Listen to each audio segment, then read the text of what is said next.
fast, like I'm like a fire truck. What you need, you can have that. My black card, they don't decline that. Welcome back to CVM at Sunrise. Now, Teens for Technology is an organization that has its roots planted in charity, the primary focus of which is to furnish schools and other institutions with computer labs aimed at developing youngsters through technology. This morning, we're going to hear more about that organization. Plus, we're going to treat you to a demonstration of how these computers are actually put together pretty much from scratch. And joining us this morning, we've got Tamion Beckford, and he's the Executive Director for Teens for Technology, yes? Yes. And we're also joined by a young lady, Jessica Jones. And Jessica, you are actually the president, yes? Teens for Technology. There we go. So, talk to me about Teens for Technology and the genesis of this organization. Well, Teens for Tech really started 10 years ago by... I guess you can't be cool and say technology. It's Teens for Tech. Yeah, man, Teens for Tech. Started back in 2001 by Anders Jones, who really came out here with his father, Mark Jones, on spring break.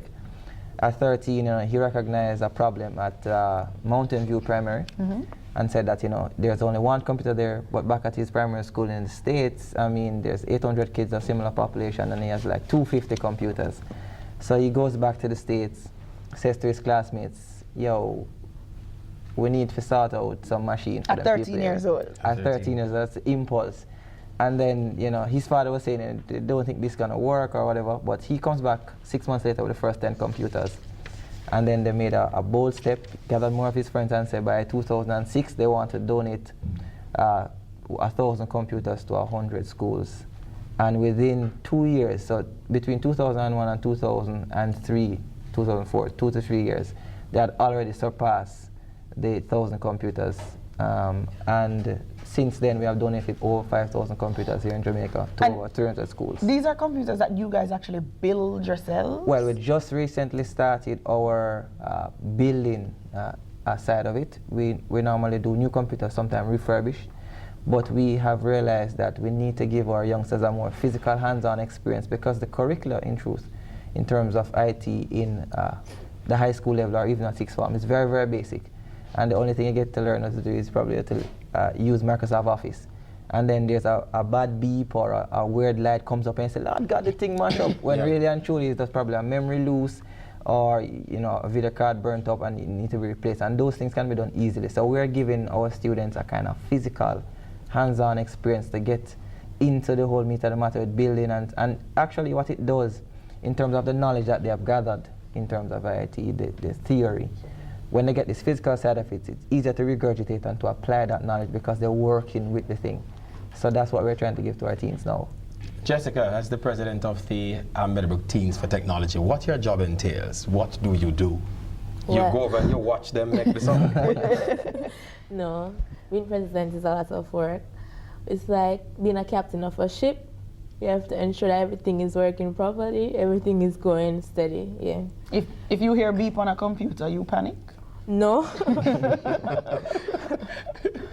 What determines the institution of your charity? Because you say that you build some of these computers and then you go to sometimes homes and so on and donate the computers. What essentially determines where the computers are actually placed or so on? We have a few criteria in terms of applying. Well, one, you have to have a safe, secure area. So I want to ensure that by the time we give you tomorrow, then a thief out. Is there such a place in Jamaica? The second thing is that we want you to have a teaching program. We generally donate for teaching purposes, whether or not you're a community-based organization or a school. We want you to be able to teach with it. And three, we have a thing we call put it forward, in that you don't just suck onto the machine them for yourselves, but you allow persons from another community to come and use them and do other things with them. So those are the three primary criteria. And it's basically, we have a long waiting list, sure. I can just But what we try to service as many. So we don't donate one computer, for example, because one can't do much. So we donate in batches from 5, 10, 15, etc. All right, we have a demonstration this morning, right? And what is actually happening is that these kids are putting together a computer from scraps. What exactly is the process? And tell us who and who are we looking at? Give us the names. All right, there's Alton Graham from... Alton, hands up. Look on there, okay. And then there's David Martelia from Campadon as well. They were the winners of the speed building competition at our conference on Friday. 5 minutes and 27 seconds. To build a computer. To build a computer. And they were unfamiliar with the system. So since they have been familiarized, I'm sure they can do it in a lesser time. And then we have the president of the St. Hughes Club, Abigail Williams. Presidents you have? No, it's Abigail. Well, she's a male because she so happens to be a female, but of course St. Hughes is only the ladies. Yeah, females are bright. But Alton is also the president of his club, so we have a male president right there. And so what are they doing now? All right, so that black case is what we call a chassis, just like I have a car chassis. So that's the basis for everything that plugs onto it. And they are screwing in the motherboard now. I think Abigail has a cable in her hand now, which is a SATA cable. Serial advanced technology attachment. And these are all things that they know. They're able to troubleshoot. So if they plug on the power supply and they hear a weird beep, for example, 3 beeps mean that there's a memory problem. 2 beep means a processor problem. 1 beep means you're good to go. 1 beep is when it's doing the post test. 1 beep means you're good to go. But it's not just that we teach them. I have a training program going on at University of Technology. And we try to give them as much in terms of IT. And we know it's silly season now, politics, everybody talking about jobs. We try to train them in what we call the creative industries. So we give them training in Photoshop, which is picture editing basically, and graphics design, video editing.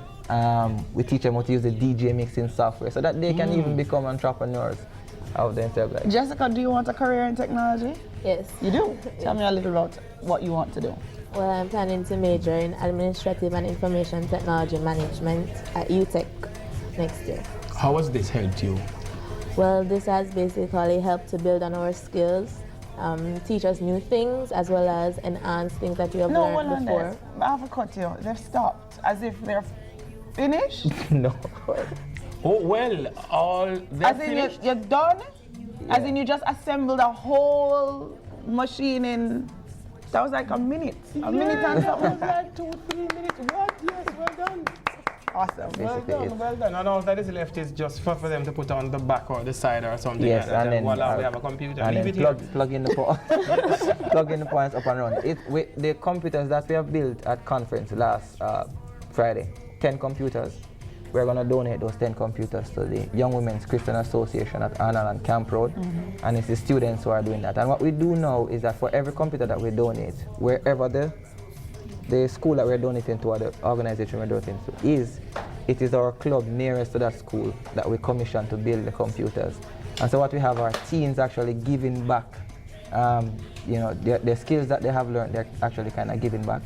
And also in terms of their own schools, if they have a project in their school, they have a computer lab that they want to build, and we can source the parts for them at a cheaper price, or we can get them to donate the parts to them. They would then build, program, and then commission the computers into use. We teach them networking skills. I mean, the thing just mad. We are in Jamaica, we say the thing kind of sort out. So, and Mark Jones, our chairman, has been he's a businessman, and a lot of the money comes from him. And then we raise some funds also from the Spanish Quarter Tail. What we're trying to do is to tap into, we try to make, when we beg you, because we are big beggars, because we're a charity, so basically we are beggars. But when we ask you for funds, we try to make it seem as minimal as possible. So we go to a supermarket and we say, yo, beg you $1 Jamaican from each customer. And then we say, boy, that's not a problem. But over time, if you ask enough supermarkets and you have 700,000 customers on one, we'll be enough to you'll be all right. All right, I want to thank you so very much. And this is a wonderful initiative. And awesome. For those who may not necessarily be enrolled in a school program, can they get involved? Can they be a part of this? They can become. We have an online training program they can sign up to. Our website is teens4technology.org. That's TEENS number 4, numeral 4, technology.org.